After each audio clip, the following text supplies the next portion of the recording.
Hi friends, 10th class పాస్తోని మరొక job notification release అయింది. దీనికి మీరు కేవలం 10th క్లాస్ పాస్ అయితే ఈ జాబ్కి మనం అప్లై చేసుకోవచ్చు. ఇది డిపార్ట్మెంట్ ఆఫ్ రెవెన్యూ నుంచి కస్టమ్ డిపార్ట్మెంట్ జాబ్స్ అయితే మనకు రిలీజ్ అయినాయి. ఇవన్నీ గ్రూప్ సి జాబ్స్ అండి. తెలంగాణ అండ్ ఏపీ ఎవరైనా అప్లై చేసుకోవచ్చు, మేల్ అండ్ ఫీమేల్ ఎవరైనా అప్లై చేసుకోవచ్చు. దీనికి ఎలాంటి ఫీజు లేదు, ఎలాంటి ఇంటర్వ్యూ లేదు. క్వాలిఫికేషన్ వచ్చేసి 10th క్లాస్ సరిపోతుంది. మీ శాలరీ స్టార్టింగ్ శాలరీ వచ్చేసి 45,000 వరకు ఇస్తారు. అప్లికేషన్ లాస్ట్ డేట్ వచ్చేసి 30 ఏప్రిల్ 2020 వరకే ఛాన్స్ ఉంది.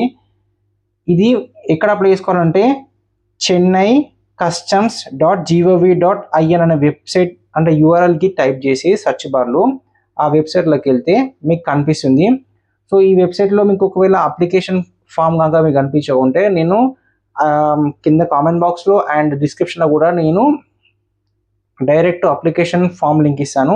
ఆ ఫామ్ని మీరు డౌన్లోడ్ చేసి ఈ వెబ్సైట్లోనే మీకు ఒక అడ్రస్ ఇచ్చారు. ఆ అడ్రస్కి మనము ordinary post or speed post ద్వారా మనం సెండ్ చేయాల్సి ఉంటుంది.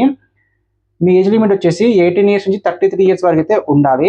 ఇందులో మనకి ఎలాంటి జాబ్స్ ఉన్నాయంటే tradesman, seaman and greaser jobs అయితే మనకు ఉన్నాయి. సో సెలెక్షన్ ప్రాసెస్ ఏ విధంగా ఉంటుందంటే ఎవరైతే స్పీడ్ పోస్ట్ ద్వారా అప్లై చేస్తారో వాళ్ళని షార్ట్ లిస్ట్ చేస్తారు. చేసిన తర్వాత ఒక రిటర్న్ ఎగ్జామ్ ఉంటుంది. అది క్లియర్ అయితే మీకు ఫిజికల్ ఎండ్యూరెన్స్ టెస్ట్ ఉంటుంది. అంటే స్విమ్మింగ్ అట్లాంటి కొన్ని టెస్టులు ఉంటాయి. ఆ టెస్టులు కూడా క్లియర్ చేస్తే మీకు ఈ జాబ్ వచ్చినట్టే. సో ఫ్రెండ్స్, ఎవరైతే 10th క్లాస్ ప్లస్ ఐటీఐ చేసి ఉంటారో వాళ్ళైతే దీనికి మంచి eligible. So 10th class jobs కావాలంటే ఈ జాబ్ని కంపల్సరీ అప్లై చేసుకోండి. సో ఈ వీడియో కనుక మీకు నచ్చినట్లయితే లైక్ చేయండి, షేర్ చేయండి. Thank you friends.